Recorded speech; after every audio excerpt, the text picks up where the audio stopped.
नमस्कार। आकाशवाणी चंडीगढ़ से प्रादेशिक समाचारों के साथ मैं निधि मुंजाल।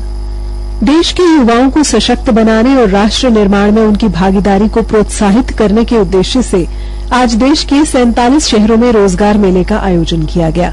इस दौरान प्रधानमंत्री नरेंद्र मोदी ने वर्चुअल माध्यम से जुड़कर 51,000 से अधिक युवाओं को सरकारी नौकरी के नियुक्ति पत्र प्रदान किए। प्रधानमंत्री ने कहा कि सरकार का मकसद पारदर्शी और ईमानदार भर्ती प्रक्रिया को बढ़ावा देना है।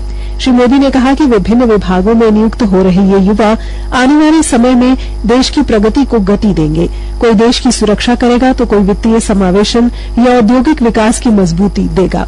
ये सभी सबका साथ सबका विकास के संकल्प को साकार करने में अहम भूमिका निभाएंगे। रेल मंत्रालय ने भर्ती प्रक्रिया को पारदर्शी और तकनीक संगत बनाने के उद्देश्य से कई सुधार किए हैं। उम्मीदवारों की सुविधा के लिए कई उपाय लागू किए गए हैं, जिनमें एक ही बार में पंजीकरण व्यवस्था शामिल है। इसके माध्यम से पूरी भर्ती के दौरान आवेदन प्रक्रिया सरल हो जाएगी। केंद्रीय कपड़ा मंत्रालय सचिव नीलम शमी राव ने कल पानीपत में handloom export promotion council of India व पानीपत एक्सपोर्टर एसोसिएशन के उद्योगपतियों के साथ बैठक की और कपड़ा उद्योग से जुड़ी समस्याओं का जल्द समाधान करवाने का आश्वासन दिया। कपड़ा मंत्रालय के सचिव ने कहा कि प्रधानमंत्री नरेंद्र मोदी की भारत को विकसित राष्ट्र बनाने की परिकल्पना को साकार करने में इस औद्योगिक नगरी को कपड़ा उद्योग की भागीदारी अधिक से अधिक हो, इसको लेकर केंद्र सरकार निरंतर काम कर रही है। वर्तमान में टेक्सटाइल पार्क बनाने की योजना की समीक्षा की जा रही है। उन्होंने कहा कि जब भी स्वामित्व आयोग में चर्चा के बाद जो कोई नई योजनाएं बनेंगी उनको आगे बढ़ाया जाएगा। श्री नीलम शमी राव ने कहा कि कपड़ा क्षेत्र के उद्योगपतियों से मिलकर उनकी समस्याओं व उपलब्धियों का पता चला है। उन्होंने कहा कि यह तय किया गया है कि राज्य के अधिकारियों के साथ लघु, मध्यम व सूक्ष्म औद्योगिक इकाइयों के प्रतिनिधियों, वाणिज्य विभाग व कपड़ा मंत्रालय के अधिकारियों की बैठक की जाएगी और पानीपत के कपड़ा उद्योग को ऊंचाइयों तक ले जाया जाएगा। हरियाणा सरकार द्वारा हाल ही में हुई भारी बारिश के कारण उत्पन्न जल भराव की स्थिति को नियंत्रित करने के लिए तत्काल और प्रभावी कदम उठाए जा रहे हैं।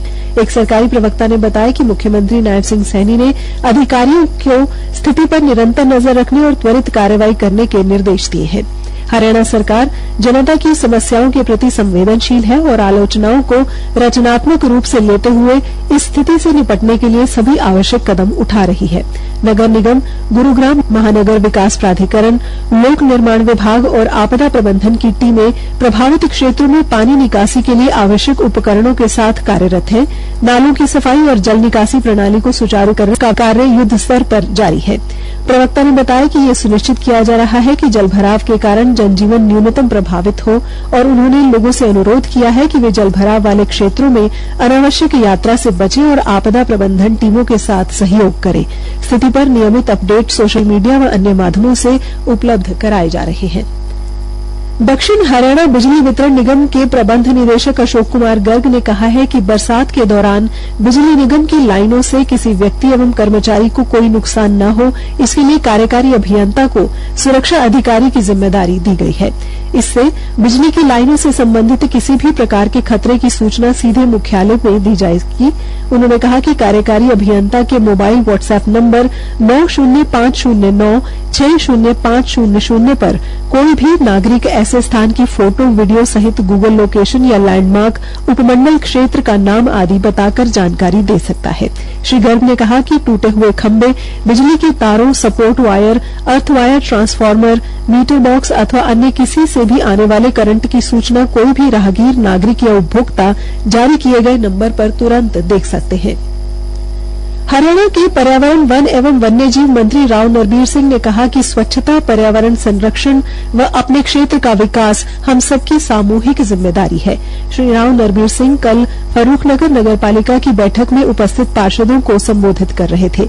उन्होंने पार्षदों से कहा कि भविष्य में जब भी पौधारोपण किया जाए तो उसमें जन भागीदारी सुनिश्चित की जाए। सभी पार्षद अपने अपने क्षेत्र में स्वयं जगह चिन्हित करें और जन भागीदारी से पौधारोपण करें, उनकी देखभाल करने की जिम्मेदारी भी उठाएं। उन्होंने पार्षदों को फर्रुखनगर नगरपालिका क्षेत्र को पॉलीथिन मुक्त बनाने की मुहिम को सफल बनाने में भागीदार बनने की अपील की। इसी के साथ ही समाचार बुलेटिन समाप्त हुआ। नमस्कार।